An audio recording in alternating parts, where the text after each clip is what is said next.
اپنے آپ کو ساری دوسری اشیاء سے قطع نہیں کر لو گے،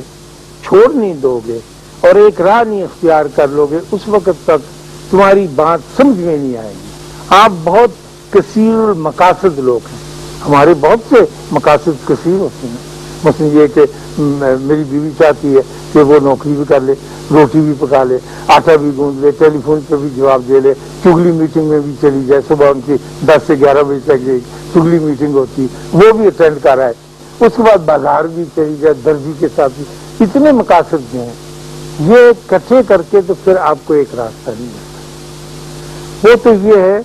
کہ باہر کے سارے پٹ بھیڑ دو تو پھر اندر کا دروازہ کھلتا ہے، جب باہر کے پٹ کھلے رہیں گے تو پھر ایسی۔ اور ہم ان سے یہ ضد کرتے تھے کہ یہ ایسے کیسے ہو سکتا ہے، ہم تو ایک خاص وجہ کی زندگی بسر کر رہے ہیں، ایک انداز کے ہم زندگی میں گزر رہے ہیں، تو ہم اس کے باہر کے پٹ کیسے بند کر سکتے؟ اور وہ بار بار سمجھاتے تھے اس بات کو کہ آپ کو یک درگیر و محکم گیر ایک راستہ ضرور اختیار کرنا ہے، چاہے دنیا کا کوئی بڑا کام کرنا ہے، چاہے دین کا، چاہے روحانیت کا، چاہے مادیت کا۔ اتنی جگہ پر اپنے آپ کو تقسیم کر کے آپ کچھ نہیں کر سکتے۔ یہ آپ کو فیصلہ کرنا ہے کہ یہ آپ کا ٹارگٹ ہے، یہ آپ کا مطمع نظر ہے اور یہاں پر آپ نے پہنچنا ہے۔ بات چھوٹی چھوٹی لیرے کتیرے چمٹتی آئیں گی تو فیصلہ نہیں ہو سکے گا۔ تو ہمیں اس بات کا بڑا دکھ ہوتا تھا۔ حضرت بابا بلے شاہ اپنے مرشد کے پاس آئے، شاہ عنایت کے پاس، شاہ عنایت لاہور میں ہوتے تھے، بلے شاہ قصور میں آ جاتے تھے، کوئی جھگڑا کرتے تھے، کوئی ان کے سامنے ناچتے تھے، کبھی ناراض ہو جاتا تھا ان کا گرو۔ تو انہوں نے کہا کہ میں یہ چاہتا ہوں اپنے باطن کے سفر میں کہ میں اللہ تک کیسے پہنچوں۔ تو حضرت شاہ عنایت نے فرمایا کہ تمہیں کسی چیز سے محبت ہے؟ انہوں نے کہا مجھے کسی خاص چیز سے تو محبت نہیں ہے، میں تو ایک لاڈلا بچہ ہوں سیدوں کا اور اچھی زندگی بسر کر رہا ہوں، لیکن ہماری محبتیں تو تقسیم ہوتی ہیں۔ انہوں نے کہا پھر بھی تمہیں کوئی سی چیز ہو؟ تو بابا بلے شاہ نے کہا مجھے اپنی بھینس بہت پیاری ہے، رکھی ہوگی خوبصورتی ہے، وہ مجھے بہت اچھی لگتی۔ تو آپ نے کہا کہ ٹھیک ہے پھر آپ اپنے بھینس سے محبت کریں، اللہ کو چھوڑے، اس میں کیا رکھا ہے، تم بھینس ہے، تمہاری پیاری ہے، تم اس میں لگن میں لگے۔ تو اس نے کہا ٹھیک ہے آپ نے جو کہہ دیا تو ہم اس بات کو مانتے ہیں۔ وہ چلے گئے، کوئی مہینہ 1.5 مہینہ 40 دن لوگ کہتے ہیں وہ اپنے گھر پہ رہے، اور پھر دل میں خیال آیا کہ میں چل کے مرشد سے ملوں اور ان کو اپنا احوال بیان کروں۔ تو وہ جب آئے تو یہ عنایت شاہ قادری یہ اپنے دروازے میں سے سینگ نہیں گزر سکتے، وہ اتنی کیفیت طاری ہوئی تھی کہ وہ خود ساری ذات جو تھی وہ بھینس میں بدل گئی تھی۔ تو جب اتنا سارا بندہ اختیار کرے راستہ، اور جو کہ بڑا مشکل مقام ہے، ہم سے تو ہو نہیں پاتا، اور ہم ساری عمر کوشش میں بھی لگے رہے، کوشش تو نہ کہ یہ آرزو میں لگے رہے، لیکن وہ اس راستے کو پکڑا جاتا نہیں۔ لیکن ٹیچر، مرشد، مینٹر،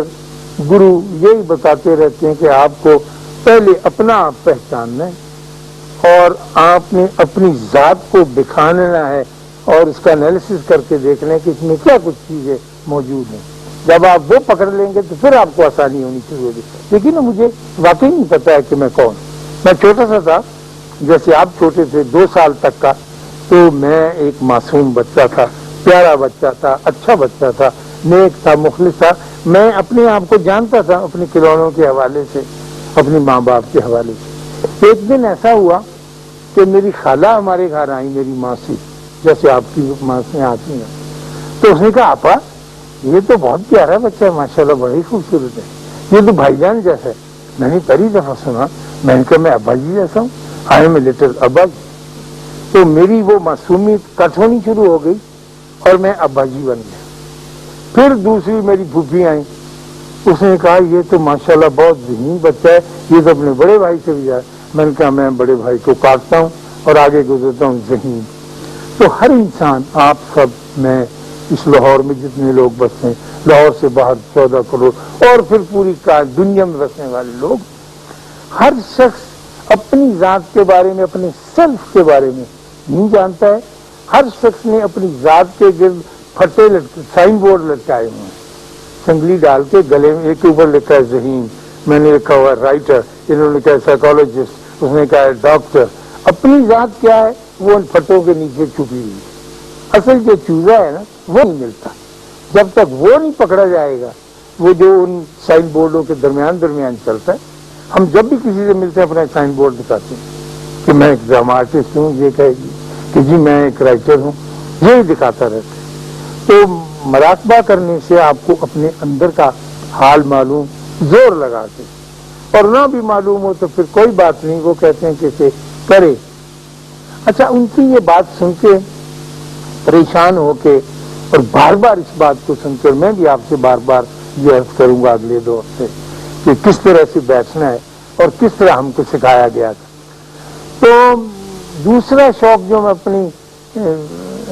جنٹل مینشنس اور اپنی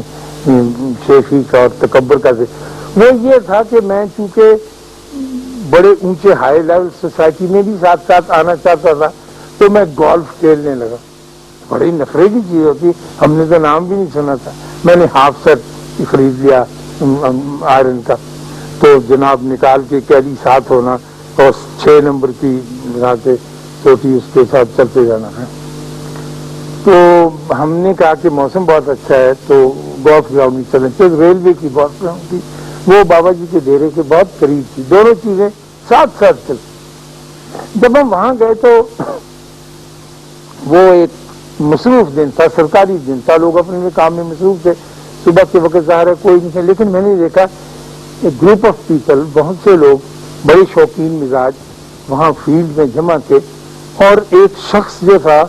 وہ اگینسٹ دا ہول، اس کا کھلاڑی مد مقابل نہیں تھا، وہ اگینسٹ دا ہول کہ کتنے اس نے ڈالنی ہے، پٹ کرنی ہے اپنی گیند سوراخ میں، وہ کھیل رہا تھا۔ تو میں بھی چلا گیا، 15 16 20 آدمی، اور وہ دیکھا گورا تھا، سنہرے بالوں والا، خوبصورت سفید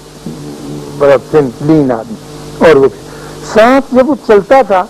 تو کیڈی جو ہوتا ہے نا، تھیلا اٹھایا ہوا ہوتا ہے جو نکال کے دیتا ہے اس کو آئرن، وہ اس کے ساتھ کندھا سا ملا کے چلتا تھا، ورنہ عام طور پہ دور چلتے ہیں۔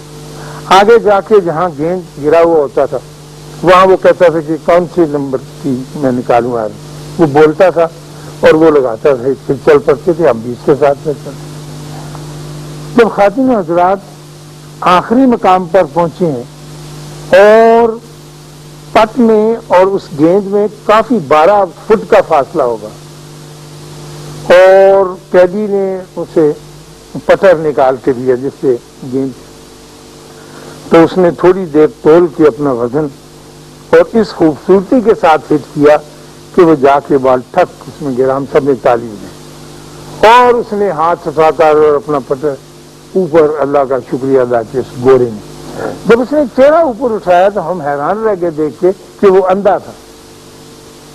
دیکھ ہی نہیں سکتا تھا، اس کی دونوں آنکھیں جو تھیں وہ پتلیوں سے محروم تھی اور بالکل سفید تھی۔ تو ہم تو اس کے گرد جمع ہو گئے کہ گولف کھیل رہا ہے اور کہاں سے چلا ہے اور کہاں تک پہنچا ہے اور کہاں پہنچ کے اس نے یہ کر۔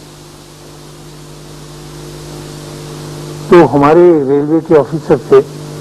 اس نے کہا کہ excuse me sir but you are blind. تو کہنے لگا you have to be blind to see, جب تک آدمی اندھا نہیں ہوتا اس وقت تک دیکھ نہیں سکتا۔ اب یہ جو بات میں وہاں سن کے آیا تھا نا، اس کی مجھے ایک مثال ملی کہ ہر اور کام سے اندھا ہوں لیکن اس معاملے میں میری نظر جو ہے وہ اسٹریٹ، میں نے ساری دنیا کو چھوڑ دیا ہوا ہے اور میں نے گولف کی اس گیند کے اوپر اپنی توجہ پوری کر دی۔ تو پھر ہم اس سے پوچھنے لگے کہ سر یہ کیسے ہوا؟ اس نے کہا میں برما کے فرنٹ کے اوپر تھا کیپٹن، تو ایک بم پھٹا ہے جس نے ہمیں جسمانی نقصان تو نہیں پہنچا لیکن اس کی لائٹ اتنی تیز تھی، میں جھکا ہوا تھا ٹینک کے اوپر کہ وہ نارنجی اور سفید شعاعیں تیز، تو اس نے میری آنکھوں کا برا حال، میں اسی وقت ہی اندھا کچھ نہیں دیکھ رہا، جب سے اب تک میں ایسے ہی رہا۔ پھر میں نے یہ تہیہ کر لیا کہ میں زندگی بسر کروں گا اور سجکھے آدمیوں کی طرح سے، بینا آدمیوں کی طرح زندگی بسر کروں گا۔ پھر میں نے گراسکو کے ایک بازار میں وہ کر لی، ایک دکان پہ نوکری جو کھیلوں کا سامان بیچتے۔ 2-3 دفعہ تو میری بیوی میرے ساتھ گئی بس کے اوپر، پھر میں نے کہا چھوڑ دو مجھے، میں اکیلا ہی جاؤں گا۔ تو میں بس پہ جاتا تھا، ایک خاص مقام پر جہاں بس کھڑی ہوتی تھی، میں کنڈکٹر جو پلیس ٹو گیٹ ڈاؤن، میں اترتا تھا، اتر کے ایک کھمبے کو ہاتھ لگا کر، ایک خاص موٹائی کا کھمبا، پھر میں دوسری سڑک پہ آتا تھا اس کے ساتھ جھول کے، اور جھول کے میں 10 قدم چلتا تھا تو مجھے خوشبو آتی تھی